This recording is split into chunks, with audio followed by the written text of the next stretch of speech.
The atmosphere could be cut with a blunt knife. 100 eyes of nobles, kings, lords of the great houses, the emperor himself, all within these crisp marble white halls. 3 younglings stand ready in front of the emperor, guarded by his oversized lizardmen protectors. Jacqueline, a tall and imposing mountain elf. Ceres, a short but nimble forest elf. And Wartak, a fledgling minotaur barely grown into his horns. The emperor raised his lordly hand, silencing the room. "Children of Althar, you were summoned here to explain the mess you created." The emperor's voice was not one of jubilation, more of concern, annoyance, anger. Mess, my emperor?" Jacqueline spoke, her voice a-trembling. "Yes," the emperor's voice boomed heavily. "While it cannot be denied by anyone that the service you rendered unto us by destroying the Dark Lord and routing the treasonous wretch Calthar from my kingdoms, the fact of the matter remains the means by which you accomplish this task is—" He leaned forward, emphasizing his words. "Concerning. Could you be more specific?" Wartak asked, his gravelly voice now an embarrassing squeak.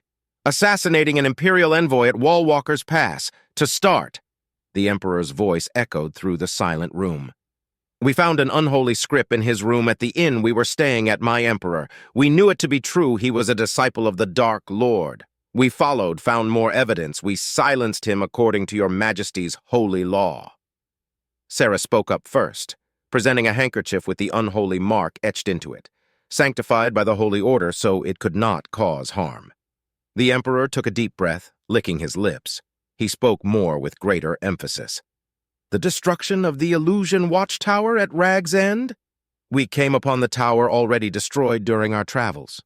We healed the soldiers we could and helped put out fires along with other adventurers.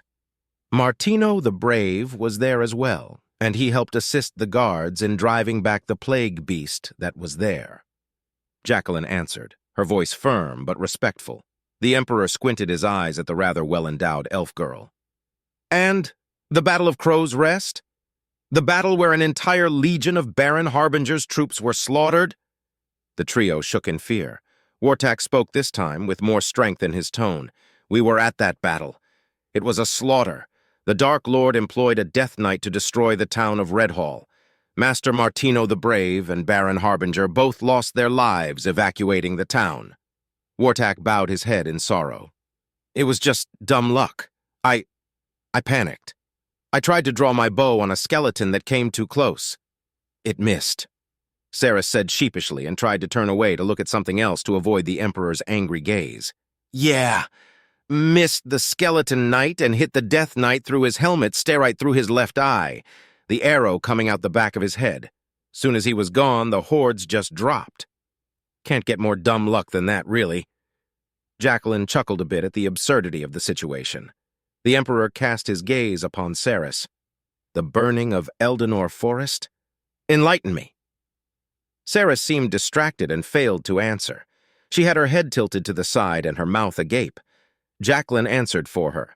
"That was an accident. No connection to the Dark Lord or anything. We, had a short spar with a fledgling fire mage and, turns out he's a bit more powerful than anyone thought he was. He is currently in the Mages Guild receiving the most vicious chewing out I ever heard." The emperor mused. "What about the dragons?" "You will have to ask Sir Eleanor and Sir Reginald for that information. We were never privy to anything happening with the dragon kingdoms." Wartak responded in earnest, his chest out and proud. Ceres remained distracted. A guard had now noticed, traced her line of sight, and was now likewise agape in shock at the sight they were apparently witnessing. The emperor remained undaunted and continued. "And the massacre at Dawnbreaker's Pass? Bandits ransacked the town, overran the guards, wiped the town out completely." Wartak proudly brandished his battle axe with a smirk. "They took a long time to die." Wartak let out a happy laugh, like a true warrior. Ceres and that random guard were now following something with theer eyes, distracted from the scenario. The guard moved from his post, pilum at the ready, and stood next to Ceres. "You seeing that too, right?" Ceres whispered at the guard. "Yeah. What's going on?" "What is the meaning of this?" The emperor angrily bellowed at the interruption. Saris and the guard all pointed at what they were looking at, and lo and behold, a monk of some kind was standing upside down, his feet on the ceiling, performing some kind of jig dance. Silence followed as the entire room now sat fixed on the creature. He looked a bit like an elf, only with a darker complexion, a rougher exterior, and with short, rounded ears instead of pointy. The creature stopped his dance and smiled at the assembled crowd. He took in an audible, deep breath with a strange smirk, and suddenly several dozen copies of him appeared out of magical doors all over the walls and ceiling, then simultaneously began to boisterously erupt in song. Row, row, row your boat gently down the stream. Belts off, trousers down. Isn't life a scream? Ha! The copies of the creature vanished back into their portals, and a deafening silence followed. The creature slowly began to float in a seemingly random direction and let out a gleefully sarcastic whee as it floated into a wall, vanished, then instantly appeared floating out of another wall. "What?" was all the Emperor could say. "What? What?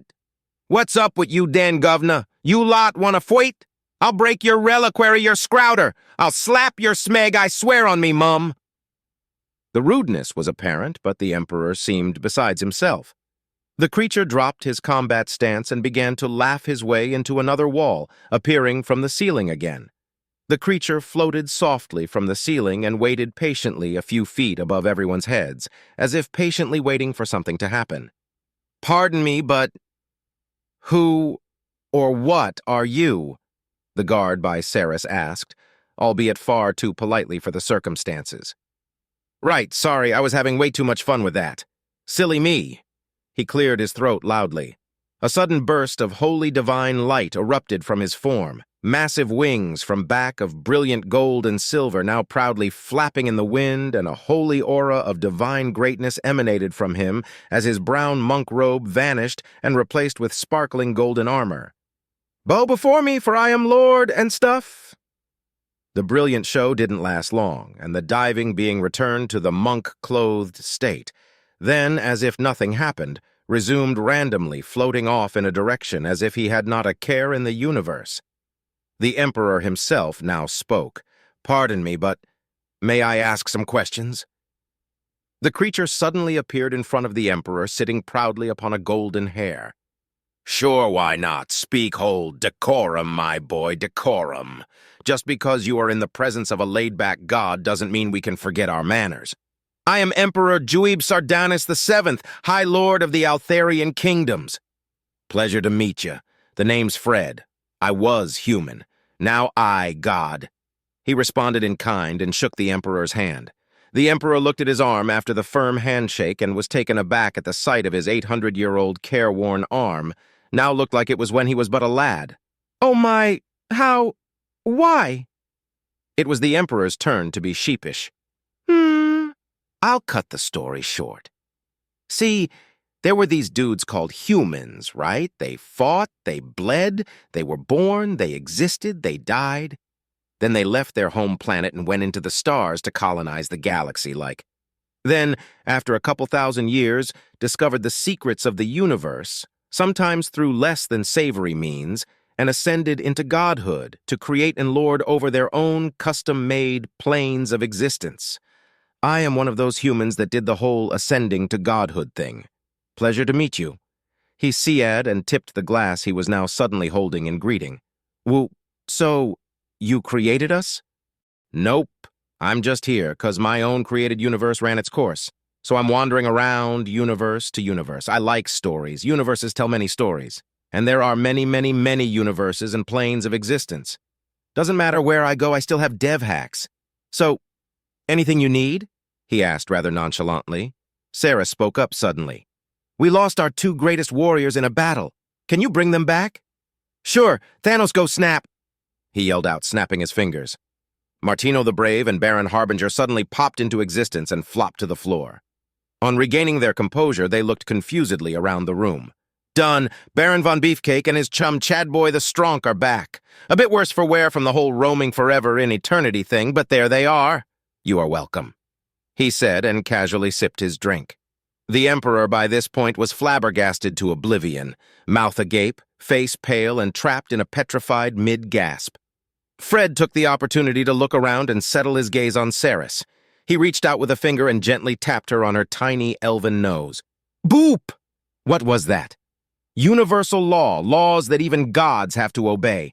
Unilaw number 27, if you seize the cute, boop the snoot. It matters not what universe it is a constant, he stated simply and floated back to his position in front of the Emperor. Flubbenthraff, was all the Emperor could muster in response. How could one respond to this situation exactly? A literal god, who seems way too happy to be here, suddenly appears in your home and brings back 2 dead men in front of your eyes and performs miracles the best of mages could only dream of. My Lord Fred, I have a question. Wartak broke the silence. So ask it. Don't call me Lord. I hate that grovelly, snivelly shit. Oh, Fred, how exactly does one attain your kind of godliness? Wartak asked, seemingly genuinely curious.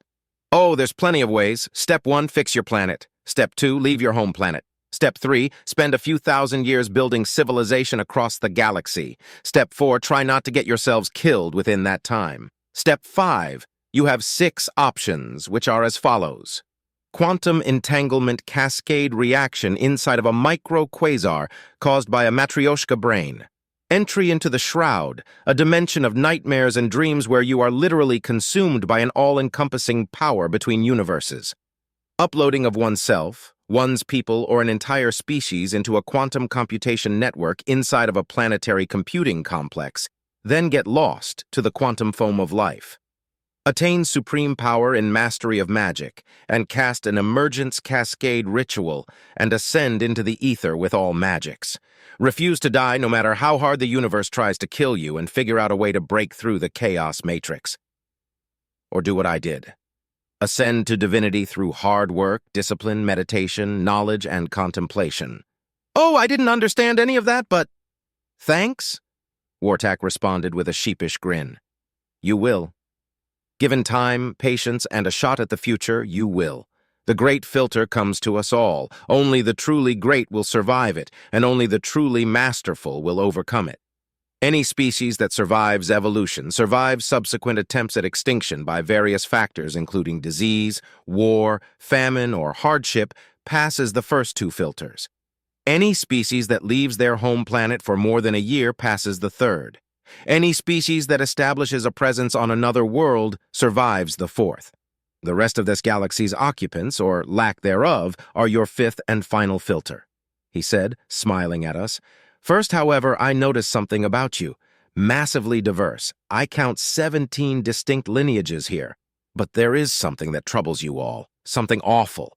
Something that is ostensibly your first filter. Trogs. That name filled us all with a mixture of hatred, fear, and revulsion. Ceres ducked behind Wartak in fear at the sound of it.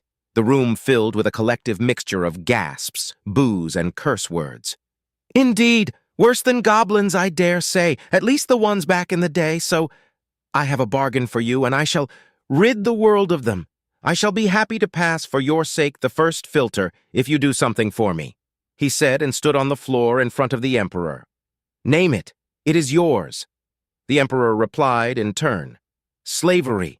Abolish it. Send any who dare practice it to the headsman's axe. Release all who are in bondage and swear on the graves of your ancestors to devote your time to stamping the vile practice out wherever you find it. Fred's eyes glowed red with hatred at the utterance of these words. It shall be done. By the gods, it shall be done. I shall need to muster my armies to persuade some of the barons, but by your will it shall be done. The Emperor sat steadfast, looking Fred in the eyes. That was easier than I expected. Trogs must be quite awful for you to agree that quickly. I will be right back. Fred said, then popped out of existence. The sudden disappearance of the god left the room somewhat relieved and calmed. A SFT muttering followed as the Emperor stood from his seat, ushered away his stewards, and fetched the good parchment from his desk. Fred returned as the Emperor began to write the holy order that would abolish slavery from his kingdom.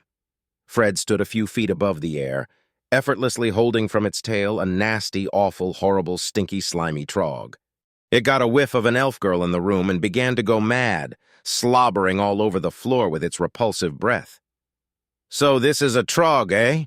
Can see why you don't like them much," Fred said as he waited patiently for the Emperor to finish his writ. "Done.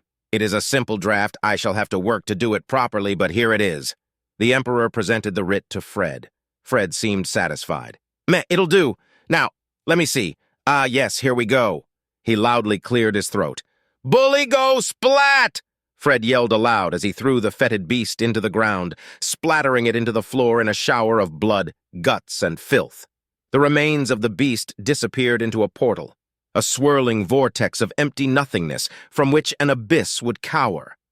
Other portals of similar kind suddenly appeared, and Fred the god held his arms aloft and began a chant as a stream of tens of thousands of the fetid beasts was torn from their places, sucked in through the portals that bound them, and cast mercilessly into the abyss to the horrific sound of screeching and crunching bones. After a few minutes of this horror, it stopped, the portals closed, and Fred snapped his fingers, replacing the foul stench the beast left behind with a soft whimsy of tulip and lilac. "And done. Species extinct. Now let me just do one more thing," Fred said, and whisked up a parchment of his own. After scribbling for a bit, he handed the paper back to the Emperor. The Emperor read it aloud. "By order of the divine lords of the holy light of the void, I do hereby declare that any ownership of another sentient life form by any means is strictly prohibited. Those who fail shall have their souls eaten and bodies cast into the eternal void to be fed to grave hounds as sustenance. So saith the Lord. Peace out." Fred gave a peace symbol with his left hand and promptly vanished. A few moments of dead silence soon followed. Saris finally broke this silence. "I need an ale."